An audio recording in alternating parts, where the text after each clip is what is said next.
Su señoría, con fundamento en el artículo 19 constitucional, así como el 309 y 313 del Código Nacional de Procedimientos Penales, se solicita se dicte un auto de vinculación a proceso en contra del señor Darío Nicolás Tinal Manrique, toda vez que se cuentan con los elementos necesarios para satisfacer los requerimientos del enunciado normativo del artículo 316 del Código Nacional de Procedimientos Penales, hechos que fueron materia de la formulación de imputación,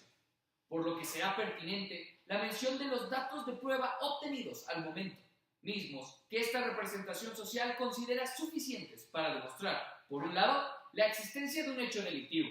y por otro, una posible participación, los cuales será pertinente enumerar en dos secciones, siendo la primera enfocada a demostrar un hecho delictivo y la segunda una posible participación. Ahora bien, en cuanto al hecho delictivo, se demostrará, en primer lugar, con la testimonial de la víctima, la señora Sofía Esmeralda Ortiz, en donde se puede destacar la manera en la que el hoy imputado Nicolás se metió a su casa con un cuchillo, con la finalidad de robar lo que encontrase en su paso, llevándose un celular Samsung Galaxy J5 y una cartera con credenciales, 500 pesos y $20. En segundo lugar, con la testimonial realizada por Verónica Fernández Castro, quien estaba con la víctima en el momento de los hechos, de quien se destaca que en el momento en el que el hoy imputado entró en la casa, su amiga, Sofía, actuó valerosamente con la finalidad de proteger sus bienes y su vida, aunque el imputado logró retirarse con algunos objetos de la casa. Ahora bien, en cuanto a una posible participación, se tendrán las pruebas siguientes. En primer lugar, con la testimonial del señor Jaime Augusto Pech Rendón, quien narra la manera en la que vio al señor Nicolás caminando inicialmente sin objetos en las manos, para que, posteriormente al hecho delictivo, trajera objetos en las manos y caminando apresuradamente en la dirección en la que posteriormente fue detenido por los oficiales. En segundo lugar, el primer objeto del robo, el celular Samsung J5, que se encuentra en la cadena de custodia, el cual fue obtenido tras una inspección realizada al hoy detenido. En tercer lugar, el segundo objeto del robo, una cartera con credenciales de identificación de la víctima, aunque sin efectivo, obtenido tras la inspección antes mencionada. En lo que hace al delito materia de esta imputación, de conformidad con el artículo 7 del Código Penal Federal, nos encontramos con un delito de tipo instantáneo. De igual manera, de conformidad con el artículo 9 de la misma codificación, la realización fue de tipo doloso, ya que conociendo los elementos y el posible resultado del delito, el señor Nicolás Tinal Manrique decidió cometerlo. En cuanto a la autoría, se establece como probable autor material, de conformidad al artículo 13, fracción segunda, del Código Penal Federal. Este delito se encuentra previsto y sancionado en los artículos 367 y 372 del Código Penal Federal, tipificado como robo con violencia. Su señoría, esta fiscalía ha logrado demostrar que hay indicios razonables y suficientes en los datos de prueba que permiten suponer que se ha cometido un hecho que la ley señala como delito, de robo con violencia,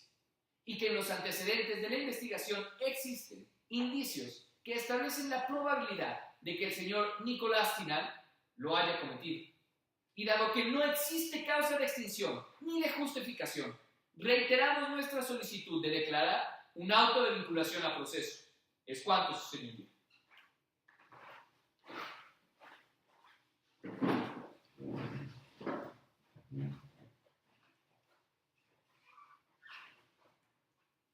Su señoría, con fundamento en el artículo 319 del Código Penal Objetivo, así como los artículos 19 y 20 de la Constitución mexicana, esta defensa solicita que se dicte un auto de no vinculación a proceso,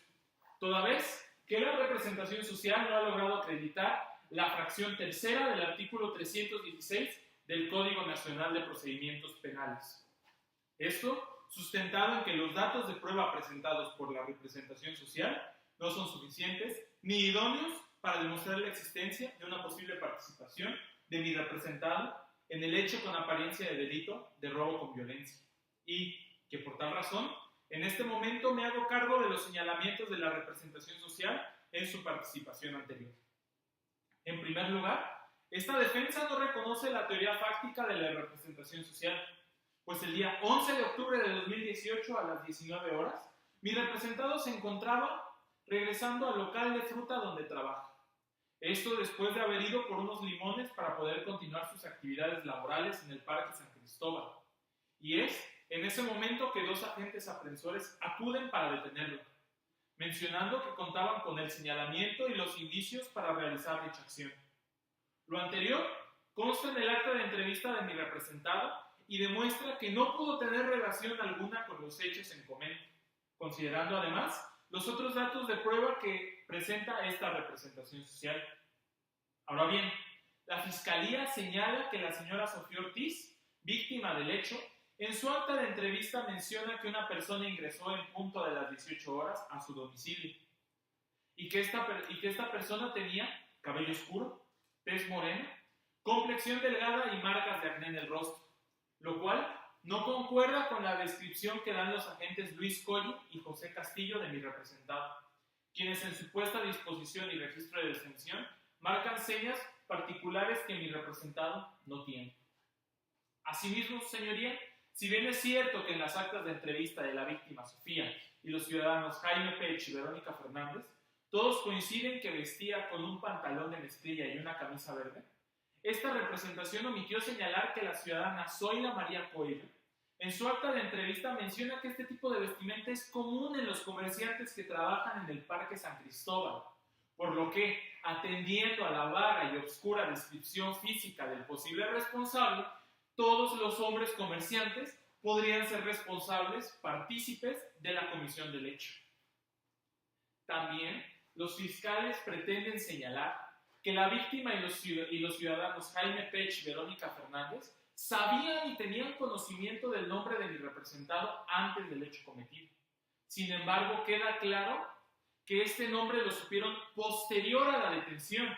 tal y como consta en las actas de entrevista de la víctima y de Verónica Fernández, quienes señalan que fueron los policías los que les dieron dicha información.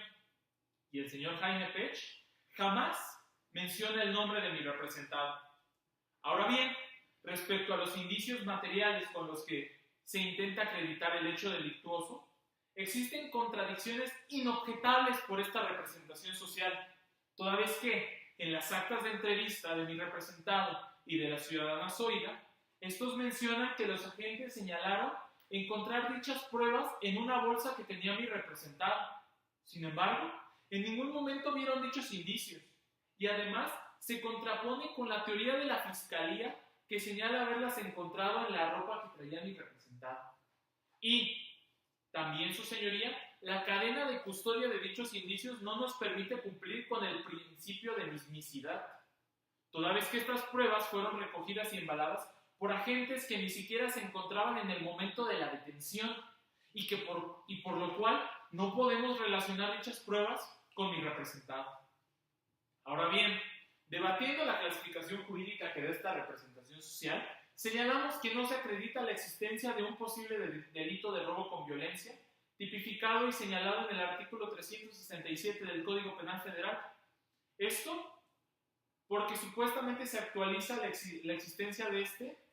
por existir un arma en el momento del robo, situación que intentan acreditar con un cuchillo que le fue recogido a mi representado en su zona de trabajo. Sin embargo, y atendiendo a la lógica y a la naturaleza del trabajo de mi representado, esto no resulta ser un arma prohibida, sino una herramienta de trabajo que ocupa para poder cortar la fruta que vende y que no existen datos de prueba que acrediten que dicho cuchillo se encontraba en el lugar de los hechos, pues la señora Verónica, testigo presencial de los hechos, en ningún momento refiere la existencia de dicho cuchillo durante el caso, por lo cual no tiene suficiencia razonable dicho argumento de la Fiscalía. Y también no podemos olvidar, su señoría, que si bien es cierto, este es un acto procesal donde la Fiscalía debe acreditar un estándar mínimo probatorio, la propia jurisprudencia con número de rubro 2017-408 señala que los datos de prueba deben de dar una aproximación razonable para demostrar la posible participación de mi representado, situación que no ocurre en el presente caso y que por tal razón, y en un ejercicio de libre valoración y sana crítica que usted tiene, no le quedará duda alguna de emitir un auto de no vinculación a proceso en favor de mi representado. Esto con fundamento en el artículo 319 del Código Adjetivo y al principio de presunción de inocencia consagrado en nuestra Constitución y en diversos tratados internacionales. Es cuanto, su señoría.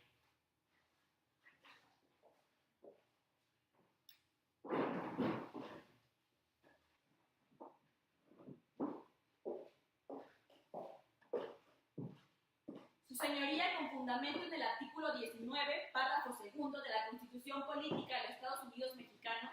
y con relación al apartado respectivo de medidas cautelares, capítulo 4 del Código Nacional de Procedimientos Penales,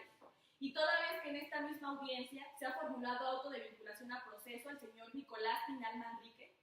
solicitamos se le sea impuesta la medida cautelar de prisión preventiva, contemplada en la fracción 14ª del artículo 155 del Código Nacional de Procedimientos Penales. Ahora bien, su señoría, tomando en consideración los elementos objetivos y subjetivos de la teoría del riesgo y el fumus boni iuris, es decir, el principio del buen derecho, se deben tomar en consideración dos razones para la imposición de esta medida cautelar. En primer lugar, asegurar la presencia del imputado durante el desarrollo del proceso, ya que se sabe que el imputado no cuenta con un arraigo familiar. Esto derivado del informe de la evaluación de riesgo de la Unidad de Medidas Cautelares del Estado de Yucatán, el cual calificó un nivel de riesgo medio. Se sabe que el imputado en su dinámica familiar no vive con ningún miembro de su familia, pues a pesar de tener un menor de 2 años, su hijo reside lejos de él en la ciudad de Oaxaca. Asimismo, conocemos que es originario de Tlaxiaco, Oaxaca, y que actualmente se encuentra radicando aquí en la ciudad de Mérida. Sin embargo, no cuenta con una residencia propia consuetudinaria dentro de esta ciudad, y que en algunas ocasiones duerme en el puesto de fruta donde labora o con alguna de sus primas. Asimismo, de este mismo informe se desprende que el señor Nicolás Manrique se ha desempeñado como trabajador en una comercializadora de frutas en varios puntos, no solo dentro del estado de Yucatán, sino también en Campeche, Quintana Roo, y anteriormente a este trabajo se desempeñaba como caporal en un rancho en el estado de Tabasco, por lo que podemos intuir que no cuenta con una residencia fija y que esta situación facilitaría su posible sustracción de la acción de la justicia, o bien haría más complicada la debida notificación y comparecencia del imputado en el desarrollo del proceso. La segunda de las razones atiende al fin de garantizar la seguridad de la víctima y los testigos, y a su vez existe un peligro inminente de obstaculización del desarrollo de esta investigación, ya que el imputado conoce el domicilio de la víctima, pues éste irrumpió para cometer el delito dentro de su domicilio. De igual manera, reconoce físicamente a la víctima y la testigo que se encontraba en el lugar de los hechos, por lo que en cualquier momento podría regresar a intimidar a ella y a los testigos con los que cuenta esta fiscalía. Es menester, por parte de esta representación social, precisar que el delito de robo con violencia tiene una posible penalidad alta de prisión, lo cual puede influir de manera directa en el ánimo del imputado para comparecer ante las audiencias necesarias del procedimiento. En cuanto a la duración de esta medida cautelar, esta fiscalía considera que debe ser durante todo el tiempo que dure el procedimiento y sustanciación del mismo. Dicha solicitud se realiza en total apego a los principios de proporcionalidad, idoneidad, pertinencia de las medidas cautelares, respetando ante todo los derechos fundamentales, tal como la libertad personal del individuo, la cual puede ser restringida de acuerdo al numeral 7.2 de la Convención Interamericana de Derechos Humanos. Finalmente, su señoría, esta representación social tiene conocimiento que la medida solicitada debe ser impuesta de manera excepcional. Sin embargo, atendiendo a la apariencia del buen derecho, debemos recordar que el hecho materia de la vinculación a proceso nos indica la posibilidad de que el imputado cometió este hecho. Es cuanto, su señoría.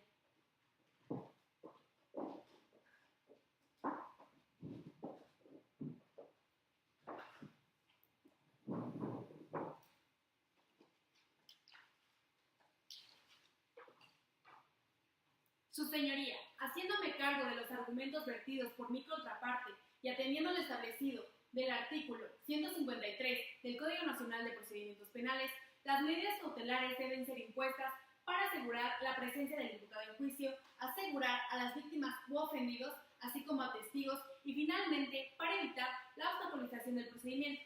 Y de la solicitud planteada por parte del Ministerio Público que solicita prisión preventiva, podemos destacar que dicha solicitud no es ni idónea ni proporcional, pues las medidas cautelares deben estar conformadas por tres elementos.